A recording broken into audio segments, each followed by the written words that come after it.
మహాగణుడు మహోన్నతుడైన యేసుక్రీస్తు వారి దివ్యనామమున మీ అందరికీ నా హృదయపూర్వక వందనాలు నేను మీకు తెలియజేస్తూ ఉన్నాను. మరి కుమారు ఈ రీతిగా మిమ్మల్ని కలుసుకునే కృపనిచ్చినటువంటి దేవాది దేవునికి నేను ఎంతగానో వందనాలు తెలియజేస్తూ ఉన్నాను. అందరూ కూడా మన గుండె మీద చేసుకుని మాట మనం చెప్దాం. నా ప్రాణమా యెహోవాను సన్నుతించుము, నా అంతరంగంలో ఉన్న సమస్తమా ఆయన పరిశుద్ధ నామాన్ని సన్నుతించుము. నా ప్రాణమా యెహోవాను సన్నుతించుము, ఆయన చేసిన ఉపకారములలో దేనిని మరువకము. ప్రియులరా, మనం ఒక అంశరీతిగా కొన్ని వాక్యాలను మనము ధ్యానం చేస్తూ ఉన్నాం. అదేమనంటే సామెతల గ్రంథం 6వ అధ్యాయం 17-18 వచనాల్లో ఉన్నటువంటి విషయాలను మనం మాట్లాడుకుంటూ వచ్చి ఒక్కొక్క దినం ఒక్కొక్క సందర్భాన్ని గూర్చి మనం మాట్లాడుకుంటూ వచ్చాం. ఈ సామెతల గ్రంథం 6వ అధ్యాయం 17వ వచనంలో మొట్టమొదటిగా మనము ఆల్రెడీ మాట్లాడినటువంటి విషయం అవేవనగా, దేవునికి అసహ్యమైనవి 6 కలవు, 7 కూడా ఆయనకు హేయములు అని మాట్లాడుకుంటూ వచ్చి ఏంటవి? అహంకార దృష్టి, కళ్ళలాడు నాలుక, నిరపరాధులను చంపు చేతులను గూర్చి 3 విషయాలు మనం మాట్లాడుకుంటూ వచ్చాం. ఈ దినాన్న 18వ వచనంలో దుర్యాలోచనలు అనే మాటను గూర్చి, దుర్యాలోచనలు యోచించే హృదయం గూర్చి పరిశుద్ధ లేఖన భాగం ఏం తెలియజేస్తూ ఉందో మనం గమనించాలి. ప్రియులరా, దేవుని బిడ్డలు దేవునికి సంబంధించినటువంటి విషయాలను ఆలోచన చేస్తూ ఉంటారు. అంటే మనము పరిశుద్ధతలో ఎలా బ్రతకాలి, దేవునిలో మనం ఎలా నీతిగా మనం జీవించాలి అని పరిశుద్ధులు ఆలోచన చేస్తారు.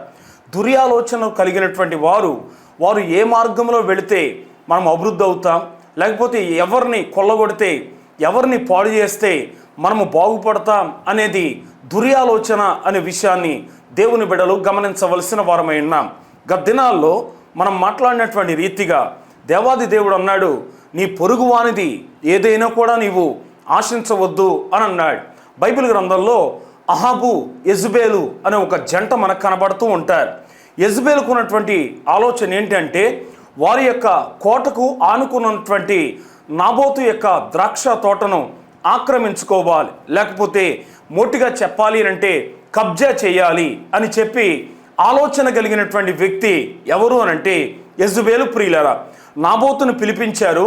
నాబోతునితో మాట్లాడుతూ ఉన్నారు, మా కోటకు ఆనుకున్నటువంటి ఆ ద్రాక్ష తోటను మీరు మాకు ఇవ్వండి అని అంటే, నాబోతు అంటాడు, ఇశ్రాయేలు మాకున్నటువంటి ఆచారం ఏంటి అని అంటే, మా ఆస్తులు మేము అమ్ముకోవడానికి వీలు లేదు, కానీ మేము, మా బిడ్డలు, మా మనవాళ్ళు, మా ముని మనవాళ్ళు ఇలాగ తరతరాలు వాటిని అనుభవించడానికి అర్హులే తప్ప అమ్ముకునే హక్కు మాకు లేదు అన్నట్టుగా నాబోతు మాట్లాడినటువంటి సందర్భాన్ని మనం చూడగలుగుతూ ఉంటాం. అయితే ప్రియులరా, ఏదో ఒక రీతిగా ఆక్రమించుకోవాలి అని ఆలోచన కలిగినటువంటి యెజబేలు నాబోతును చంపించినట్టుగా దేవుని యొక్క వాక్యంలో మనం చూడగలుగుతూ ఉంటాం.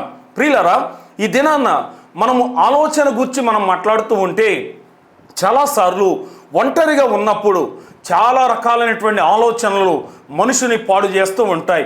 నేనంటాను, అందుకే ఒంటరితనము ఏనాడు కూడా మంచిది కాదు అనే విషయాన్ని దేవుని బిడ్డలు నేర్చుకోదగినటువంటి వారమై ఉన్నాం.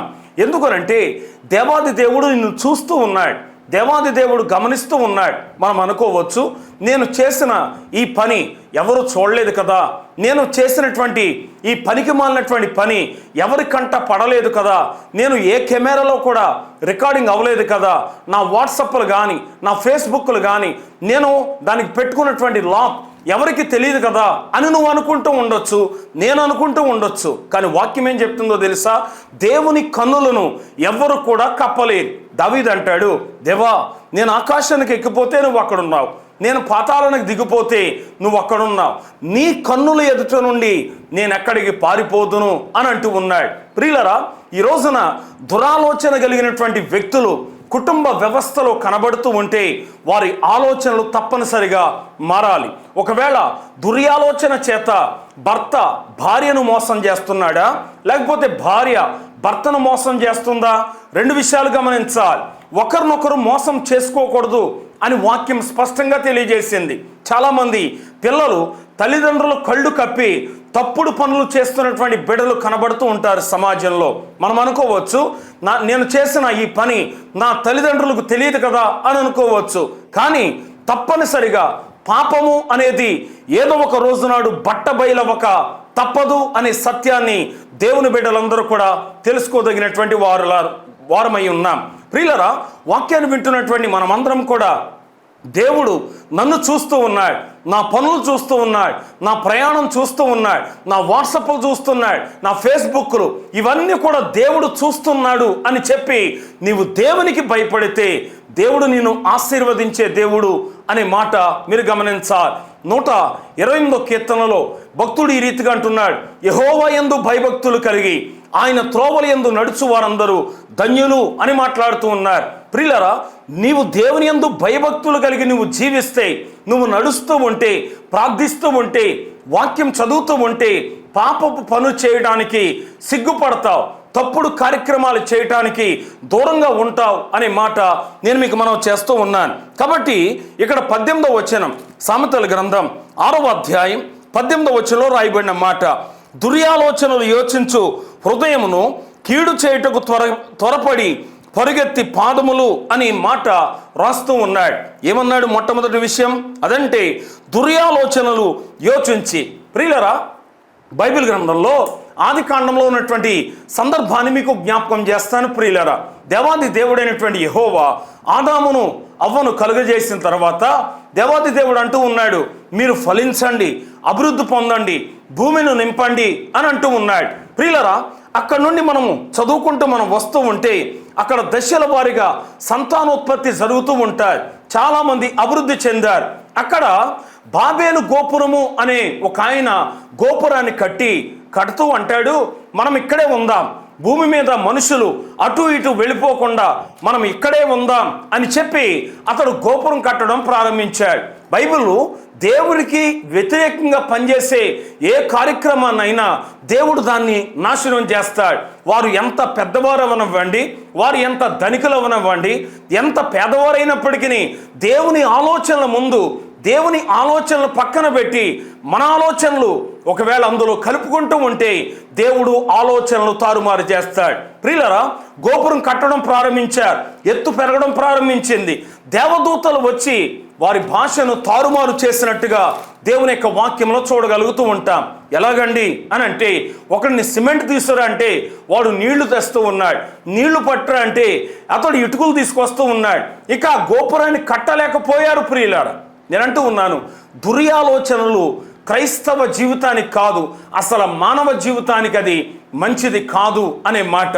నీ పొరుగువానిది ఏది కూడా నువ్వు ఆశించొద్దు అని అన్నాడంటే దాని అర్థం అది ఒకవేళ ఆస్తి అవ్వచ్చు, ఒకవేళ ఎదుటివారి భార్య అవ్వచ్చు, భర్త అవ్వచ్చు, ఏది కూడా నీకు సొంతం కానటువంటి దానిని ఏనాడు కూడా నువ్వు ఆశించకూడదు అని వాక్యం స్పష్టంగా తెలియజేస్తాడు. బైబిల్ గ్రంథంలో అంటాడు, ఆజ్ఞ అతిక్రమించడమే అది పాపము అని స్పష్టంగా దేవుని యొక్క వాక్యంలో మనం చూడగలుగుతూ ఉంటాం.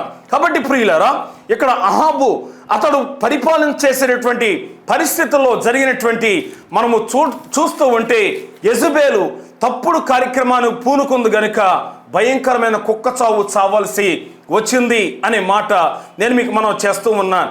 ద్రాక్ష తోట వారు వేరే చోట కొనుక్కోవచ్చు, కానీ వాళ్ళ దగ్గర ఆస్తి ఉంది, వాళ్ళ దగ్గర బంగారం ఉంది, అన్నీ ఉన్నాయి, వేరే చోట కొనుక్కోవలసింది బదులుగా నాబోతు యొక్క ద్రాక్ష తోట మీద ఆమె లక్ష్యం ఉంచింది. చివరకు ఆయన ప్రాణాన్ని తీసింది. చివరకు ఆమె కూడా భయంకరమైన చావు చావవలసి వచ్చింది. అందుకని మూలవాక్యం మనం నేర్చుకుంటూ ఉన్నాం. ఏంటి అని అంటే, మనుషునిలో దురాలోచనలు కలుగుతూ ఉన్నాయి. ఒంటరిగా ఉన్న సమయంలో చాలా రకాలైనటువంటి ఆలోచనలు మనిషికి వస్తూ ఉంటాయి. కాబట్టి ప్రియులారా, అందుకే బైబిల్ గ్రంథంలో గలతీ పత్రిక 5వ అధ్యాయంలో మనం చదువుతూ ఉంటే అక్కడ శరీర కార్యాలు, ఆత్మ కార్యాలు గురించి రాస్తూ ఆత్మఫలమ ఏమనగా ప్రేమ, సంతోషము, సమాధానము, దీర్ఘశాంతము, దయాళత్వము, ఆశా నిగ్రహము అని అంటూ ఉంటాడు. పౌలు గారు గలతీ సంఘానికి రాస్తూ ఉన్నాడు. గలతీ పత్రిక 5వ అధ్యాయం 22వ వచనం నుండి శరీర కార్యాలు రాశాడు, ఆత్మ సంబంధమైన కార్యాలు రాశాడు. ఏంటి ఆశా నిగ్రహం అని అంటే, ఒకవేళ చెడు చెయ్యాలి అని ఆలోచన నీకు వస్తే ఆశను నిగ్రహపరుచుకోవాలి. అంటే నీకు నువ్వు స్టెబిలిటీగా నిలబడిపోవాలి తప్ప ఆ పాపం చేయటానికి వీలు మాత్రము దేవుడు నీకు అవకాశం ఇవ్వలేదు అనే సత్యాన్ని దేవుని బిడ్డలు నేర్చుకోదగినటువంటి వారమై ఉన్నాం. కాబట్టి ప్రియులరా, పరిశుద్ధ బైబిల్ గ్రంథంలో మనం ఈ మాట మనం చదువుతూ ఉంటే దుర్యాలోచనలు ఆలోచన చేసేటటువంటి హృదయము అనేక మంది జీవితాల్లో కలిగి ఉన్నారు. దైవ ప్రియులరా, ఆదికాండం 11వ అధ్యాయం 6వ వచనంలో మనం చదువుతూ ఉంటే లేఖన భాగం స్పష్టంగా కొన్ని విషయాలు మనతో మాట్లాడుకుంటూ వస్తూ ఉంటారు. బైబిల్ ఎప్పుడైనా చదివేటప్పుడు ఎక్కువ స్పీడ్గా చదవటం కంటే తక్కువ చదువుతూ దేవుడు అందు నుండి మనకి ఏ పాఠం నేర్పిస్తున్నాడా అనేది మనం నేర్చుకోవాలి. 11వ అధ్యాయం 6వ వచనంలో రాయబడినటువంటి మాట మొట్టమొదటి వచనం నుండి మనం చదువుతూ ఉంటే భూమి అంతటా ఒక్క భాష ఒక్క పలుకును ఉండేను. మనం మాట్లాడాం, ఇంతకుముందే మాట్లాడాం. 6వ వచనంకి వచ్చేసరికి అప్పుడు యెహోవా, ఇదిగో జనము ఒక్కటే, వారందరికీ భాష ఒక్కటే, వారు ఈ పని ఆరంభించి ఉన్నారు, ఇక మీదట వారు చేయదలుచు ఏ పనైనను చేయకుండా వారికి ఆటంకమేమి ఉండదు అని రాసుకుంటూ వచ్చాడు. కాబట్టి ప్రియులరా, దేవుడు విస్తరించమన్న తర్వాత విస్తరించాలి తప్ప దేవునికి విరుద్ధమైనటువంటి కార్యాలు ఎవరు కూడా చేయకూడదు. అంటే దుర్యాలోచనలు మానవుడు కలిగి ఉండకూడదు అని వాక్యం స్పష్టంగా తెలియజేస్తూ ఉంటారు. కీర్తన గ్రంథం 38వ సంకీర్తన 11వ వచనంలో రాస్తూ ఉన్నాడు. నేను చెప్పే ఈ మాట ప్రస్తుతం కరోనా వచ్చిన తర్వాత ఎవరికి వారు శానిటైజర్లు, ఎవరికి వారు గ్లౌజులు, ఎవరికి వారు ముక్కుకి మాస్కులు పెట్టుకుని ఉన్నటువంటి వారు ఉన్నారు. సొంత బంధువులు వస్తే బాయ్ చెప్పి పంపించేశారు. దీని గురించి అంటే దాన్ని అంటారు మనిషికి దూరం పాటించండి అని అంటారు, చూసారా? దాన్ని ఇక్కడ రాస్తూ ఉన్నాడు. కీర్తన గ్రంథం 38వ సంకీర్తన 11-12 చరణాల్లో రాయబడిన మాట, నా స్నేహితులు నా చెలికాండ్రును నా తెగులు చూసి ఎడముగా నిలుచుచున్నారు. అక్కడ మీరు కరోనాని పెట్టుకోండి, మనకు వచ్చిన రోగాన్ని బట్టి నా స్నేహితులైన, రెండవది నా చెలికాండ్రులు నా తెగులు చూచి ఎడముగా నిలుచుచున్నారు, నా బంధువులు దూరముగా నిలుచుచున్నారు, నా ప్రాణము తీయజూచువారు ఉరులు ఒడ్డుచున్నారు, నాకు కీడు చూచువారు హానికరమైన మాటలు పలుకుచు దినమెల్లా కపటోపాయములు పన్నుచున్నారు. ప్రతిరోజు ఆలోచన చేస్తున్నాడు, వాణ్ణి ఎలా నాశనం చేద్దాం, ఎలాగా లేపేద్దాం అనే ఆలోచన. ప్రియులరా, భక్తుడైనటువంటి దావీదు గారే ఈ కీర్తనలు రాశాడు. నేను అంటాను చాలాసార్లు నా వాక్యాల్లో సంఘాల్లో కూడా మాట్లాడతాను, శత్రువు ఎక్కడో బయలుదేరాడు. ప్రియులరా, వినండి మాట, శత్రువు ఎక్కడో బయలుదేరాడు, నీ గృహంలోనూ బయలుదేరతాడు. ఆ విషయాన్ని గమనించాలి. నువ్వు ఉంటున్న సమాజం మధ్యలోనే నీ శత్రువులు బయలుదేరతారు. దావీదుకి ఎవరండి శత్రువు అని నన్ను అడిగితే నేను అంటాను, మావయ్య గారే సొంత శత్రువు, సౌలు అనేవాడే అతనికి శత్రువు. రెండవది సొంత కుమారుడైనటువంటి అబిషాలోం, అతడు కూడా తండ్రిని చంపడానికి శత్రుత్వం పెంచుకున్నటువంటి సందర్భాన్ని మనం చూడగలుగుతూ ఉంటాం. సౌలు అడ్రస్ లేకుండా పోయాడు, ఇతడు కూడా ప్రియులరా భయంకరమైన చావు చచ్చాడు అబిషాలోం. నేనంటూ ఉన్నాను ప్రియులరా, నా చెలికాండ్రులు నా తెగులు చూసి నాకు ఎడమగా వారు నిలబడి ఉన్నారు. పౌలు ఇక్కడ వాక్యంలో మనం చదువుతూ ఉంటే దావీదు గారే చాలాసార్లు పరుగులెట్టినటువంటి అనుభవాలు మనం చూడగలుగుతూ ఉంటాం. వాక్యం వింటున్న దేవుని బిడ్డలారా, మనం నేర్చుకుంటున్నటువంటి మూల అంశం ఏంటంటే సామెతల గ్రంథం నుండి 6వ అధ్యాయం 17-18 వచనాలు దుర్యాలోచనలు అని అంటూ ఉన్నాడు. క్రైస్తవ జీవితంలో నువ్వు సేవకుడు అయినా విశ్వాసి అయినా కుటుంబంలో వ్యక్తి అయినా సరే నీ ఆలోచనలు దేవునికి ఇష్టమైనవిగా ఉండాలి తప్ప దుర్యాలోచనలు ఏనాడు కూడా నీ మైండ్ సెట్లోని కూడా రాకూడదు అనే విషయాన్ని దేవుని బిడ్డలు నేర్చుకోదగినటువంటి వారమై ఉన్నాం. చివరిగా ఒక మాట చెప్పి నేను ముగిస్తాను ప్రియులారా. రోమీయులకు రాసినటువంటి పత్రిక 1వ అధ్యాయం 21వ వచనంలోకి మనం వెళదాం. రోమీయులకు రాసిన పత్రిక 1వ అధ్యాయం 21వ వచనం, మరియు వారు దేవుని ఎరిగి ఆయనను దేవునిగా మహిమపరచలేదు, కృతజ్ఞతాస్తుతులు చెల్లించలేదు, కానీ తమ వాదనలందు వ్యర్థులైరి అని మాట్లాడుతూ ఉన్నాడు. ప్రియులరా, మరియు వారు దేవుని ఎరిగి ఆయనను దేవునిగా మహిమపరచలేదు. చాలామందికి యేసుప్రభు ఎవరో తెలుసు, యేసుప్రభు ఏం చేశాడో తెలుసు, యేసుప్రభు లోకంలోకి వచ్చి మనందరి కొరకు ఎలా చనిపోయాడో తెలుసు, కానీ దేవునిని మహిమపరచకుండా మనుషులను మహిమపరిచేవారు ఈ రోజుల్లో చాలామంది కనబడుతూ ఉన్నారు. ప్రియులరా, మనుషుల్ని మెచ్చుకోండి, నాయకుల్ని మెచ్చుకోండి, మంచిదే. కానీ అధికారం ఇచ్చేవాడెవరో తెలుసా? దేవుడు ఒక్కడే అనే సత్యాన్ని గమనించండి ప్రియులరా. నీ ఆలోచనలు ఎలా ఉన్నాయి అనే ప్రశ్న నువ్వు వేసుకోగలిగితే ప్రియులరా, నీవు లేచిన దగ్గర నుండి పడుకునేటంత వరకు, పడుకున్న తర్వాత కూడా ఏ రకమైనటువంటి ఆలోచనలు నువ్వు కలిగి ఉన్నావో అది నువ్వు తెలుసుకుంటే నీ జీవితాలు ఆశీర్వాదకరంగా ఉంటాయి. యవనస్తులారా, చదువుకుంటున్నటువంటి బిడ్డలారా, మీ చదువు మీద మీరు దృష్టి ఉంచగలిగితే, మంచి ఆలోచన మీరు కలిగి ఉంటే రాబోయే దినాల్లో ఒక భవిష్యత్తులో మంచి ఉన్నతమైనటువంటి స్థానంలో దేవుడు మిమ్మల్ని నిలబెడతాడు. కాదు నాకు ఈ ఆలోచనలు ఉన్నాయి, నాకు ఆలోచనలు ఉన్నాయి, నేను దాన్ని పెళ్లి చేసుకోవాలి, వీడిని పెళ్లి చేసుకోవాలి, ఇటువంటి దుర్యాలోచనలు కలిగి ఉంటే నీ జీవితం అది నాశనమైపోవడానికి నాందిగా నువ్వు పెట్టుకుంటావు అనే మాట నేను మీకు మనవి చేస్తూ ఉన్నాను. కాబట్టి ప్రియులరా, మూలవాక్యం సామెత గ్రంథం నుండి మనం నేర్చుకున్నాం. దుర్యాలోచనలు అని అంటూ ఉన్నాడు.